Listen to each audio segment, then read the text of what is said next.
ABK sir, आपके चरणों में कोटि कोटि नमन। मेरा नाम नितिन है, मैं महाराष्ट्र का रहने वाला हूँ। सर, मैं पिछले 4 सालों से कंपटीशन एग्ज़ाम की तैयारी कर रहा हूँ और अब मुझे एंजाइटी और लगता है कि मैं अब डिप्रेशन में हूँ। सर, दुनिया में एंट्रेंस एग्ज़ाम क्यों होते हैं सर? कंपटीशन बंद क्यों नहीं हो जाता सर? क्या कंपटीशन कम होना ज़रूरी है सर? सर प्लीज़ मार्गदर्शन करें। एंट्रेंस एग्जाम नहीं होता तो त्रेता युग में धनुष तोड़ना, द्वापर में मछली की आंख छेदना और कलयुग में एंट्रेंस एग्जाम या सरकारी पेपर को भेजना, ये विशेष बनने की शर्त रही है।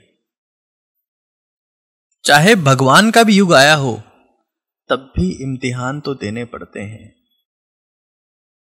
आप मत दो, जिंदगी आपकी रहेगी, लेकिन उस जीवन में जिंदगी का मजा नहीं होगा। इस धरती पर या तो आप विशेष हो या सिर्फ अवशेष हो, और विशेष बनने की पहली और आखिरी शर्त है परीक्षा। महान वही है जिसने इम्तिहान दिए हैं। कई बार हम लोगों को ऐसे थॉट्स आते हैं ना कि काश हम मूवी स्टार होते, फिल्म स्टार होते। मूवीज को शूट करने में 1 साल लगता है, बहुत सारा पैसा लगता है, और उसके बाद उस मूवी को हिट करवाना एंट्रेंस एग्जाम को क्रैक करने से कई गुना मुश्किल है दोस्त। तो सर, अगर हम क्रिकेटर होते तो करोड़ों लोगों की भीड़ में से 11 लोग पहुंचते हैं भारत की टीम में, और लाखों लोगों की भीड़ के सामने परफॉर्म करना होता है, और वर्ल्ड चैंपियन बनने के लिए पूरी दुनिया से जीतना पड़ता है। आसान वो भी नहीं है।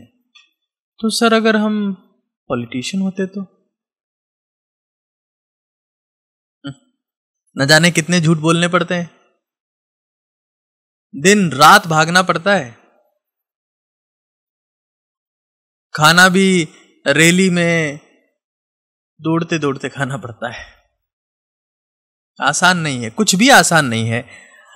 आपको स्पेशल बनने के लिए अपनी मानसिक क्षमता या फिर अपनी शारीरिक क्षमता या फिर आपकी स्ट्रेटेजिकल क्षमता, किसी एक की परीक्षा तो देनी पड़ेगी दोस्त।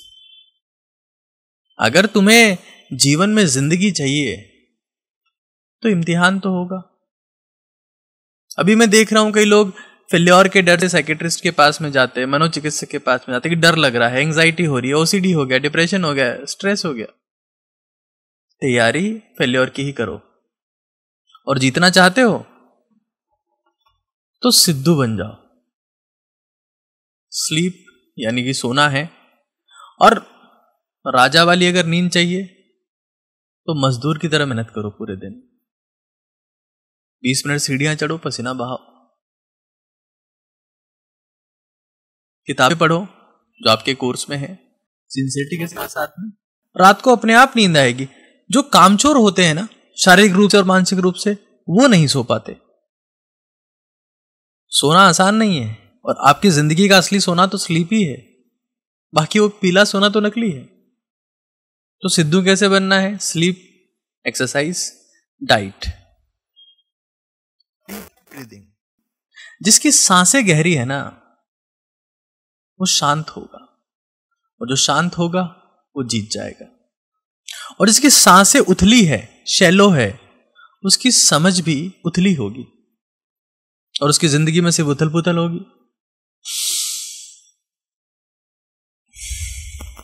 गहरी सांसें लेने का अभ्यास करो। बैठे बैठे पढ़ रहे हो तब भी गहरी सांसें ली जा सकती है।